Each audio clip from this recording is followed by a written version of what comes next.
What's up, NBA fans? Dom 2K on the mic, and today we're talking about the most disgraceful part of basketball, dirty plays. We're not just talking about good, hard fouls in the heat of competition that refs don't even allow anymore. We're talking about plays that were intended to hurt. Given the severity of the injuries these could result in, it's a bit of a surprise that they ever happen, but they've happened so much throughout history that I was actually able to make a list about 10 of the dirtiest plays in NBA history. And for your chance to see one of these dirty plays happen live, the SeatGeek app is the best way to get a good view.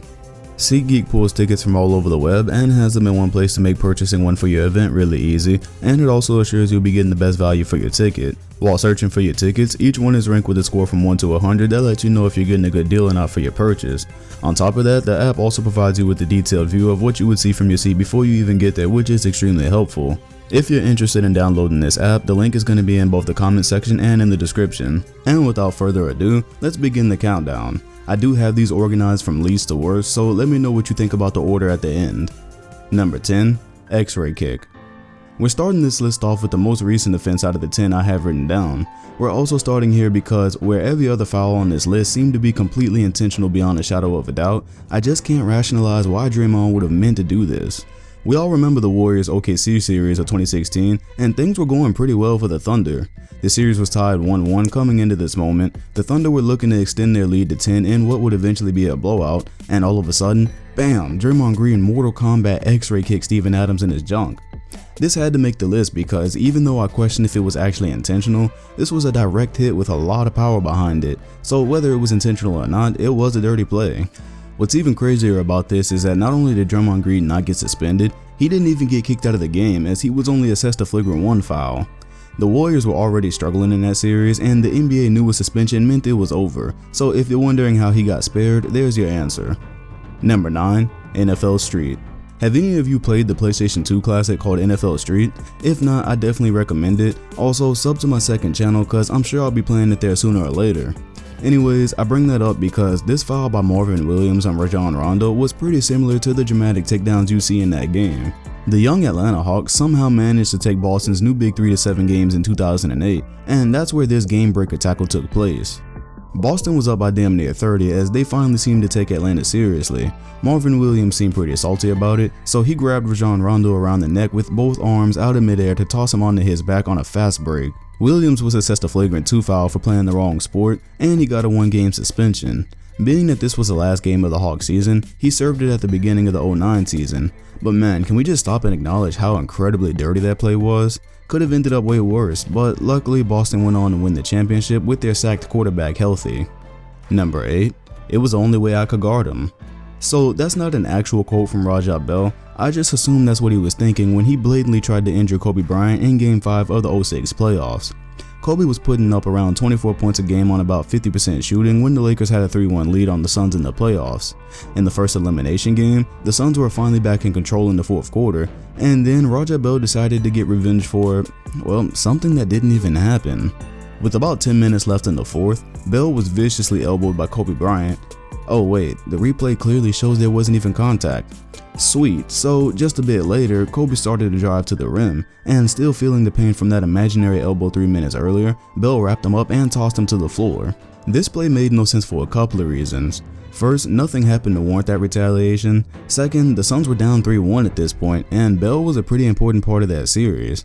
They were already missing Amari Stoudemire, so risking suspension for a small moment of satisfaction didn't seem really logical. The only possible reason for it was that Bell was a self-proclaimed Kobe stopper, and he had some words about how Kobe was favorited by the refs and whatnot, so this was likely just Bell taking out some pent-up aggression. He was suspended for Game 6, and Kobe brushed the foul off like a boss anyways, but the Lakers still went on to lose the series, so I guess Bell got away with one there. Number 7. Falcon kick. The Draymond Green joke is so popular that you might think he invented the entire kicking thing, but you've never seen him do this. Not yet anyways. Bruce Bowen was an amazing defender, but by some he did have the reputation of being a dirty player. Landing under Vince Carter multiple times was one thing, but this Super Smash Bros. Captain Falcon kick to the face was an entirely different thing. In a game against the Wolves, he appeared to think about contesting a shot from Wally Szczerbiak, but for some reason we can't determine, he led with his foot. Look, contesting a shot and landing under somebody is something you can argue because things happen so fast that sometimes you may just accidentally end up stepping too close to them before they land, but I've never seen somebody lead with their foot to contest a shot, and just like in Super Smash Bros, that was a definite KO. I want to give Bowen the benefit of the doubt because even recently he's come out and denied that he was a dirty player, but a quick search shows you that he once ghetto stomped Chris Paul as well, so I don't know, I think I'm just gonna leave that one up to you guys. Number 6. Salt. Andrew Bynum's career was really a flash in the pan. When he was on the court, he was actually pretty good, but unfortunately that was overshadowed by how much he was hurt, and how much he tried to hurt other people. He's got a few dirty plays, but nothing really beats the time he tried to break JJ Barea's neck. The Mavs dominated the 2011 playoffs, and for the Lakers, who were eventually swept, there was no difference. In Game 4, they were down by 30 points, about to be eliminated before the finals for the first time since 2007. Bynum seemed pretty salty about the whole thing, and as Barea drove down the lane, he just ran into him in midair, causing him to go flying. Easily one of the dirtiest plays ever, and he walked away from it all like he didn't even care about what he just done. He took off his jersey as he was ejected, and since this was the Lakers' last game of the season, he got stuck with a 5-game suspension that actually turned into 4 since the upcoming season was a lockout year. For whatever reason, Barea walked away unscathed, but that could have ended up way worse. Oh, and in case you didn't notice, that was an and 1. Talk about adding insult to injury. Number 5. Salty times 2. Charles Barkley has never been known as a really level-headed guy. We see how impulsive he can be on TV, so imagine his actual playing days. In the 1994 NBA playoffs, the Suns were trying to make it back to the NBA Finals after being knocked off by the Chicago Bulls in the previous year. With MJ retired, there was a glaring opening for a new champion. Unfortunately for the Suns, Hakeem took over everything in his absence, and although they were able to push the Rockets to 7 games in the second round, that's as far as they would get. Barkley didn't like this too much, and in a game and series that was already over, he took his frustration out on the man himself. Hakeem drove to the rim, and Barkley pushed him out of midair because he was clearly salty. Just like the Bynum foul, it was an and 1, and rightfully so because that was just unnecessary. Barkley never went to the finals again as Hakeem went on to win back-to-back championships. Tough life for the Suns. Number 4. The elbow. The fact that this one places at number 4 should give you some idea of how bad the rest are. That's because while the next players on this list didn't even deny their intentions right afterwards, Artest actually tried to plead his case, leaving us to wonder what exactly happened here. This was only a few years ago, so it's still pretty fresh in our minds when Artest temporarily went insane and tried to kill James Harden. After a dunk on Serge Ibaka in a tight game, he proceeded to beat his chest and then beat his fist into the back of Harden's skull. He winded his arm all the way up and hit Harden so hard that he fell to the floor in a concussion. Even after all these years have passed, I still have to ask, Zabon, what the hell was that? Artest gained a reputation for having a few screws loose, so maybe it's not explainable, but in what was a great moment for him, nobody can explain why he did something he knew he couldn't get away with. He received a 7-game suspension for the elbow, and Harden was able to return around the playoffs where they'd eventually make a run to the NBA Finals. Number 3. Payback. The Bad Boy Pistons are still notorious for their dirty style of play, and Isaiah Thomas was said to be the guy that orchestrated a lot of what they did. Because of this and other factors, he was left off the Dream Team roster that was decided in 1991.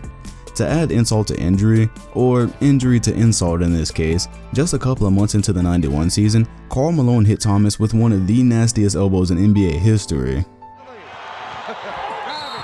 he goes, Isaiah. We got a whistle. Isaiah's eyes cut badly. Oh, he took a blow to the head.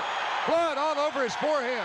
Isaiah Thomas, Karl Malone being separated. Here comes, off the bench, Walker throwing punches. They have to be restrained. And the referees are taking him off the floor. Chuck Daly's going crazy. Isaiah Thomas hurt badly. Chuck Daly has to be restrained by Eddie Middleton. Chuck Daly, Eddie Middleton holding back. Isaiah on the floor, and the trainer works over him. At first, it appeared that Malone was just contesting a shot, but he clearly saw the opportunity for something more and took it. Thomas was laid out on the floor for several minutes with a huge gash over his eye that would eventually require 40 stitches to close up. He recently recalled this play, saying it was the dirtiest play in NBA history, and he added that he still doesn't understand it. When he got home, he said that his wife began to cry because there was just so much swelling. For all the hell the Pistons put the league through in the 80s, this probably felt pretty good for Malone and for a lot of other players as well. Number 2. Hunting birds. Speaking of the Pistons, here's a good example of them being dirty, as if you really needed any. Bill Laimbeer has openly admitted he used to try to get in the opponent's heads with his tactics, but in this particular case, it looks more like he was actually trying to take a head off. During the 1987 playoffs, Bird went up for a layup and Laimbeer came down and tackled Larry by the head, dragging him to the ground. This is about as angry as you'd ever see Larry get, as this resulted in a scuffle and Bird even throwing the ball at him. Laimbeer's tactic worked, as both him and Bird were thrown out of Game 3 of this Eastern Conference Finals. Of course, Larry was much more valuable than he was, so Boston was naturally blown out after the ejections. This play definitely earned his number 2 ranking, because Larry was a cold-blooded killer who spent most of his career getting inside the heads of others. To see him explode like this was a rare sighting, but understandable. Number 1. The biggest play. Laimbeer's foul was pretty smart for getting Boston's best player thrown out. However, he eventually got mollywopped by Robert Parrish and the Pistons lost that series, so he didn't really get away with anything. However, this play, which is one of the most famous in NBA history, it didn't get a key player thrown out. However, it did change the tempo of the series, and yeah, Kevin McHale got away with this one. You've probably seen McHale take Kurt Rambis out of midair multiple times in your life, so the story behind it is actually more interesting at this point. The Lakers had a beautiful chance to take a 3-1 lead as they led by double digits in this game, and the Celtics weren't playing quite as tough.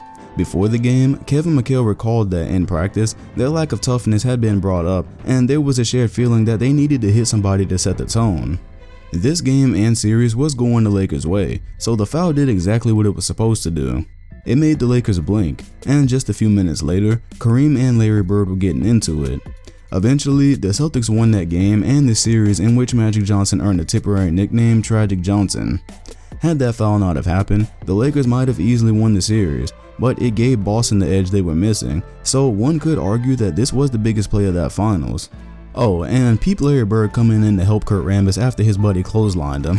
That's hilarious. And that's what I got for you guys today. These were 10 of the dirtiest plays in NBA history, so if you can think of one dirtier than you saw on this list, make sure to leave it in the comment section below. Make sure to sub to my second channel, which is going to be in the comment section and the description, as I'm doing a lot of fun gaming stuff over there, NBA 2K, some shooting games, a lot of retro games, so I think you'd enjoy it. Hit the like button, comment, and sub if you enjoyed, and hit the bell next to my name if you want notifications on future videos. Thanks for watching, and I'll see you guys on the next one.